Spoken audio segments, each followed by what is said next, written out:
Last time on Close Call Sports, Brandon Hyde ejected arguing warnings. Oh, they just threw him out of the game. You gotta be kidding me.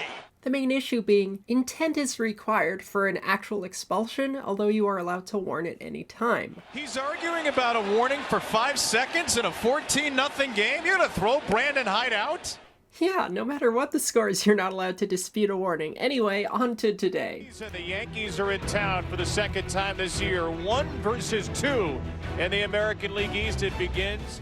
A potential playoff push preview, say that 3 times fast. It's an important series for 2 teams that don't like each other. Continuing to fall here at Camden Yards. Rain pelting homes. Both broadcasts were marking on the heavier rain in the area, not enough to stop the game yet for MLB standard, although for softball, maybe so. I say that because the pitcher appears to have some difficulty wiping his hand clean.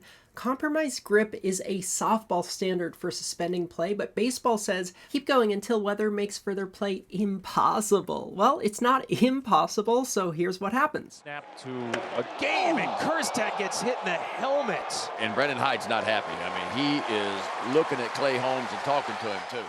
As we mentioned before, there's no discipline specifically for the pitcher here because there's no intent, even though it was a terrible location, and that's why Hyde is yelling at the pitcher. Clay Holmes is walking in the direction of Hyde and Kerstad. So even if the pitcher's just trying to come in to apologize, you want to keep both teams separated because Hyde is quite upset. Emil Jimenez is going to push him aside. Uh-oh, Brandon Hyde's going to go shout. Brandon Hyde's throwing his helmet away. Brandon Hyde is pointing at the Yankees dugout.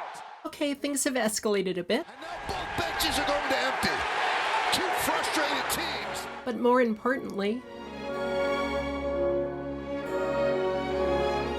bullpens. The manual tells you what to do. Step back and take some names.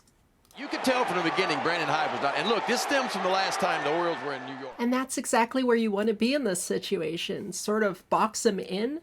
And after we're done, after you've separated the halves and gotten everyone back to where they need to go, compare notes.